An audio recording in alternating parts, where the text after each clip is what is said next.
Hello students, आज हम आपको महान व्यक्तित्व चैप्टर 4 चाणक्य रीड कराने जा रहे हैं। So students, listen it carefully. मित्र, इस कुश को खोदकर उसमें मट्ठा क्यों डाल रही हो? इसका कांटा मेरे पैर में घुस गया।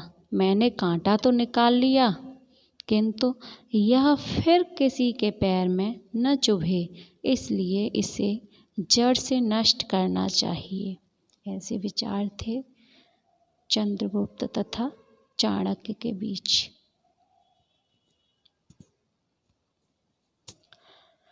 भारतीय इतिहास और राजनीति में चाणक्य का विशिष्ट स्थान है। शासन के विविध पहलुओं का जैसा सारगर्भित विवेचन उनके ग्रंथ अर्थशास्त्र में है, वैसा संभवतः विश्व के प्राचीन और आधुनिक किसी भी राजनीति शास्त्र के विचारक ने नहीं किया है। अतः चाणक्य की गिनती विश्व के राजनीति शास्त्र के महानतम चिंतकों में की जाती है। चंद्रगुप्त के मौर्य साम्राज्य की स्थापना के साथ चाणक्य का नाम जुड़ा है। चाणक्य की सहायता, परामर्श एवं राजनीतिक कूटनीति से चंद्रगुप्त अपने साम्राज्य का विस्तार करने में सफल हुआ। चाणक्य का पूरा नाम विष्णुगुप्त चाणक्य था। उन्हें कौटिल्य के नाम से भी जाना जाता है।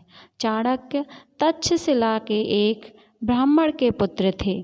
बाल्यकाल में ही पिता की मृत्यु हो जाने पर चाणक्य का पालन पोषण उनकी माता ने किया।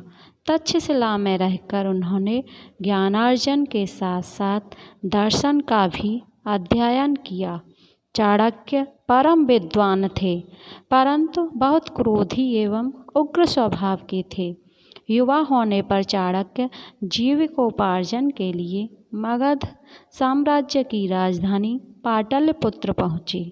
वहाँ मगध के नंदवंशीय शासक घनानंद से उनकी भेंट हुई। सम्राट ने चाणक्य को पाटलिपुत्र की दानशाला का प्रबंधक नियुक्त किया।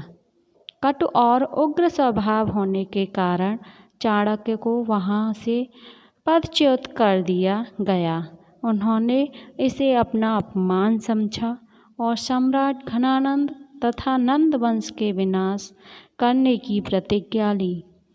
वह सदैव इस खोज में रहते कि प्रतिज्ञा कैसे पूरी करें। उसी समय उनकी भेंट चंद्रगुप्त से हुई। चंद्रगुप्त मगध राज्य में राज्याधिकारी और सेनानायक था। वह बहुत महत्वाकांक्षी था।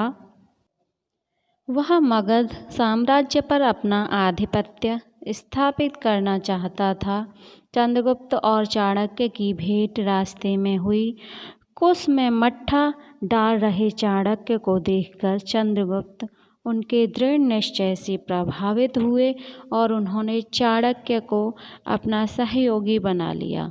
इस मित्रता ने भारतीय इतिहास को एक नवीन दिशा की ओर मोड़ दिया। चंद्रगुप्त में बल था और चाणक्य में बुद्धि। बल और बुद्धि का यह संयोग भारतीय इतिहास में युग परिवर्तन की घटना सिद्ध हुआ। चंद्रगुप्त और चाणक्य ने मिलकर पाटलिपुत्र पर आक्रमण किया। घनानंद की प्रबल सैन्य शक्ति के कारण वे पराजित हुए। साम्राज्य की शक्ति सदैव केंद्र में स्थित रहती है और सीमांत क्षेत्र में क्षीण। चंद्रगुप्त और चाणक्य ने अपनी रणनीति में परिवर्तन करके यह निर्णय लिया कि पहले मगध राज्य के सीमांत क्षेत्रों पर विजय प्राप्त की जाए, तत्पश्चात मगध राज्य पर आक्रमण करना उचित होगा। इस नवीन योजना के अनुसार चंद्रगुप्त और चाणक्य ने पंजाब पर आक्रमण किया और विजय प्राप्त की। इसके पश्चात चंद्रगुप्त एक विशाल सेना लेकर पाटलिपुत्र पहुंचा। इस युद्ध में घनानंद मारा गया। चंद्रगुप्त ने चाणक्य की सहायता से मगध पर अधिकार प्राप्त कर लिया। चाणक्य ने चंद्रगुप्त का विधिवत राज्याभिषेक कर 321 ईस्वी पूर्व में उसे मगध का सम्राट घोषित कर दिया। चाणक्य की बुद्धिमत्ता और कूटनीति के कारण चंद्रगुप्त ने उन्हें अपना प्रधानमंत्री और प्रमुख परामर्शदाता नियुक्त कर लिया। चाणक्य ने जीवन के अंतिम समय तक मौर्य साम्राज्य की सेवा की। चाणक्य ने राजतंत्र को एक सर्वाधिक उपयोगी संस्था माना है। उनके अनुसार राजा को धर्मनिष्ठ, सत्यवादी, कृतज्ञ, बलशाली, वृद्धों का सम्मान करने वाला, उत्साही, विनयशील, विवेकी, निर्भीक, न्यायप्रिय, मृदुभाषी तथा कार्यनिपुण होना चाहिए। उसे काम, क्रोध, मदमोह, अहंकार, ईर्ष्या, द्वेष आदि दुर्गुणों से दूर रहना चाहिए।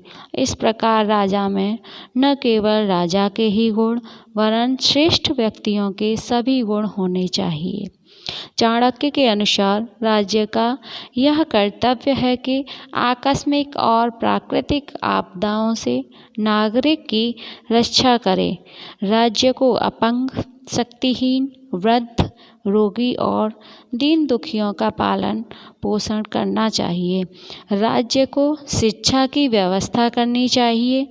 राज्य का यह कार्य है कि साहूकार, व्यापारी, जादूगर, शिल्पी, नट, शासकीय अधिकारी और कर्मचारी आदि के शोषण उत्पीड़न से प्रजा की भली भांति रक्षा करे। व्यापारी अनुपयुक्त दर से क्रय विक्रय न कर सकें, इसके लिए राज्य को चाहिए कि वे नियम निर्धारित करें। राज्य के इन कार्यों से विदित होता है कि चाणक्य ने आधुनिक लोक कल्याणकारी राज्य की कल्पना कर ली थी। उन्होंने प्रजाहित को राज्य का लक्ष्य मान लिया था। वे स्वयं वर्षा न होने के कारण अकाल के समय सैकड़ों साधुओं को नित्य भोजन कराते थे। चाणक्य एक व्यवहार कुशल राजनीतिज्ञ थे। उन्होंने नीति पर भी एक पुस्तक लिखी है। उसमें उनके ऐसे विचार हैं जिनसे पता चलता है कि मौर्य साम्राज्य के निर्माता के रूप में वे सफल रहे। उन्होंने राजतंत्र के समर्थक होते हुए भी निरंकुश स्वेच्छाचारी शासन का विरोध किया। चाणक्य आज भी आधुनिक राजनीतिज्ञ, विचारकों, चिंतकों में अग्रणी माने जाते हैं। धन्यवाद।